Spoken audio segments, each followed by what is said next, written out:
What was your favorite? I like a lot of his letters, actually. A lot of the letters that he wrote are kind of really fascinating. He's a very complicated man, Edgar Allan Poe. I mean, it's not something that he's not a writer I was really terribly familiar with, actually, until I sat down and read them all. But yeah, he's a very complicated man. But I love a lot of his short stories, and the poems are just terrific. But I like the letters. The letters really kind of give you a real insight into who he is. Did you do a lot of serial killer research? Yeah, of course. A lot of time sitting in a room, watching stuff on YouTube, spending time with serial killers. Serial killing at all? No. Skip that part. Yeah, no, I skipped that little bit, obviously, but yeah, you have to, don't you? You've got to look at why it is that people behave like that.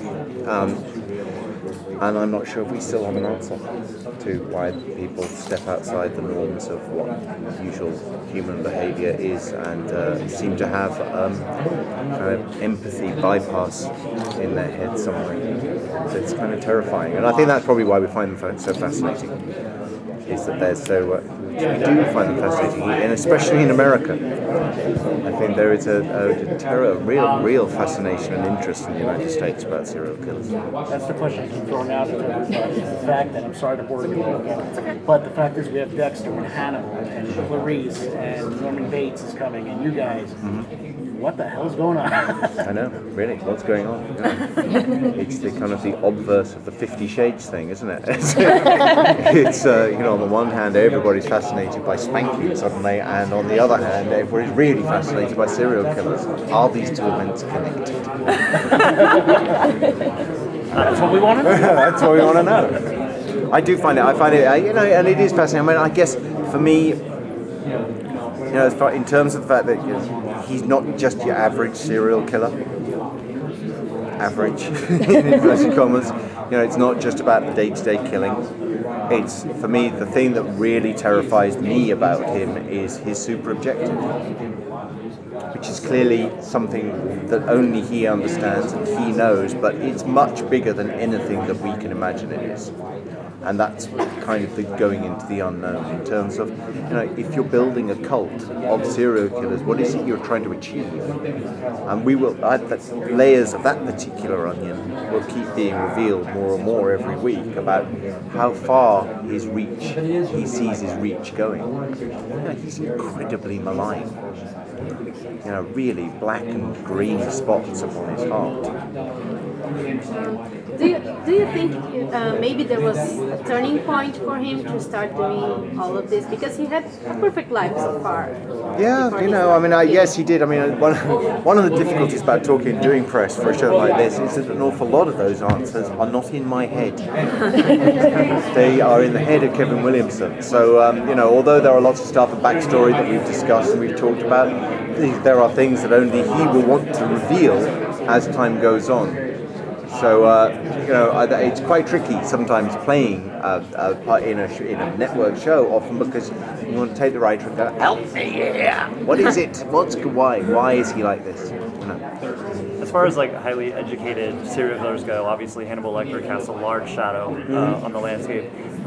Do you draw inspiration from past performances like that, or are you trying to make an effort? No, I think you've just got a completely fresh, clean slate, and start, because otherwise you're just regurgitating, aren't you? You're regurgitating other popular bits of culture, and that becomes second-hand drama in the end. So you have to know, you have to create exactly what, from what Kevin Williamson is from the scripts that we've got already, and the script we've got already. And I have a pretty good understanding of where he's coming from and why. There are certain things that a lot of serial killers have in common.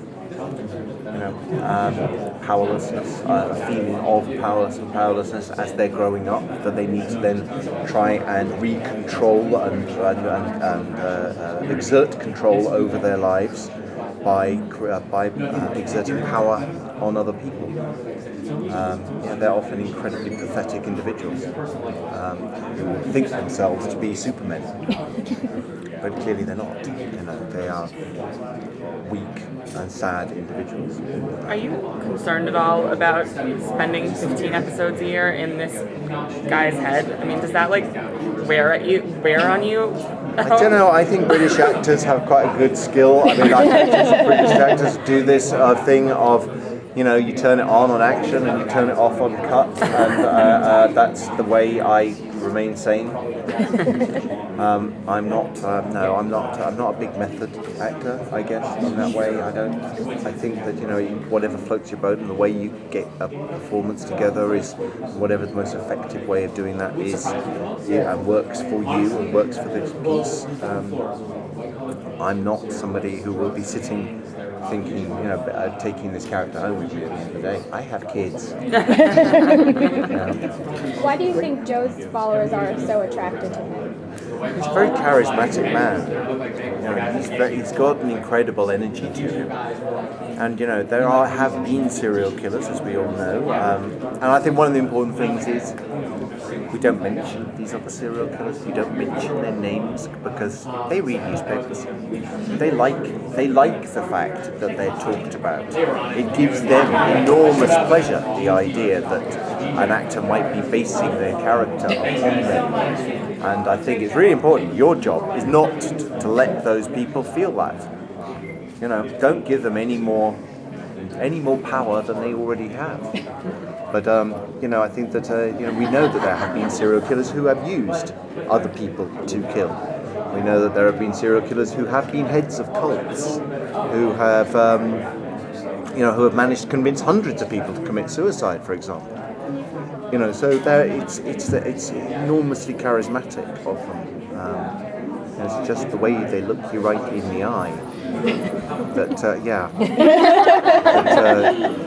that often gives them that thing, and often they appeal to people who have very low self-esteem. You know, and who those people also want to feel powerful. You know, so it's a kind of a terrible symbiotic piece of power play that's at work. That's all the time we have.